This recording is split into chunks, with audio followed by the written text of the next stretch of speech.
Wow, এত perfect pulao কিভাবে রান্না করলে? আমরা তো পারি না, আমাদের কিছুটা শিখাও। Welcome back to my another new blog. কেমন আছেন সবাই? আশা করছি সবাই খুব ভালো আছে। আমিও ভালো আছি। আজকে সকালবেলা ঘুম থেকে উঠে রান্না বাড়া দিয়ে দিনটা শুরু হয়ে গেল। এইদিকে ঘুম থেকে উঠেই সকাল সকাল বাবুর জন্য সবজি দিয়ে খিচুড়ি বসিয়ে দিয়েছি। এরপর আমাদের জন্য রান্না বাড়া শুরু করে দিলাম। তো আজকে কি কি রান্না করলাম তাই দেখাবো। তো প্রথমে কড়াই বসিয়ে দিলাম চুলোতে, তারপর কড়াইটা গরম হয়ে আসলে দিয়ে দিলাম সয়াবিন তেল পরিমাণ মতো। ডিমটাকে মশলা দিয়ে মেখে নিয়েছি, ভালোভাবে এখন ভেজে নেব। ডিমটা আসলে ভুনা করব আজকে। তো আজকে আমার পোলাও দিয়ে ডিম ভুনা খেতে ইচ্ছে করছে। জানি না কার কেমন লাগে, কিন্তু আমার ডিম ভুনা দিয়ে পোলাওটা খেতে খুবই ভালো লাগে। অনেকের হয়তো মাংসর সাথে পোলাওটা খেতে ভালো লাগে, কিন্তু আমার ডিম ভুনার সাথে পোলাওটা খেতে খুবই দারুণ লাগে। তার জন্য আজকে দুপুরের জন্য ভাবলাম ডিম ভুনা করি পোলাও দিয়ে খাওয়ার জন্য। তো আমি মাছটাকে ভালোভাবে ভেজে নিয়েছি, এরপর সাথে দিয়ে দিয়েছি টমেটো।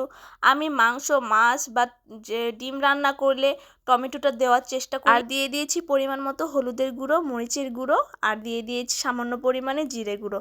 আসলে জিরে গুঁড়োটা শেষ হয়ে গিয়েছে, ব্লেন্ড করা নেই, এই জন্য অল্প পরিমাণে ছিল তাই দিয়ে দিয়েছি। এরপর সামান্য পরিমাণে জল দিয়ে আরো কিছুক্ষণ যাবত কষিয়ে এরপর পরিমাণ মতো জল দিয়ে দিয়েছি। জলটা ভালোভাবে ফুটে আসলে আমি এমন পর্যায়ে ডিমগুলো দিয়ে ভালোভাবে একটু নেড়ে দিচ্ছি। তারপর ঝোলটা টেনে আসলে আমি নামিয়ে নিয়েছি। এখন আমি পোলাও রান্না করব, তার জন্য চালটা মেপে নিচ্ছি পরিমাণ মতো। আসলে যে আমার হাতের পোলাও খেয়েছে সবাই এতটা প্রশংসা করে যে এত পারফেক্ট ভাবে আমি কিভাবে পোলাও রান্না করি। সবার পোলাও নাকি এরকমটা হয় না।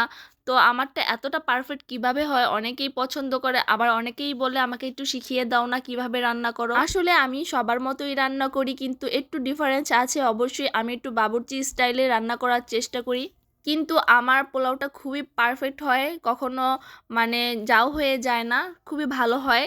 খেতেও যেমন টেস্ট হয় এরকম আবার ঝরঝরেও হয়। আর আমি একটু সবসময় বাবুর্চি স্টাইলে পোলাওটা রান্না করার চেষ্টা করি, এতে বিয়ে বাড়ির একটা অথেন্টিক ফ্লেভার পাওয়া যায়। আসলে একটা জিনিস আছে, মানে হাতের আর্ট বলেও একটা কথা আছে, রান্নাটাও কিন্তু সেই জিনিসই।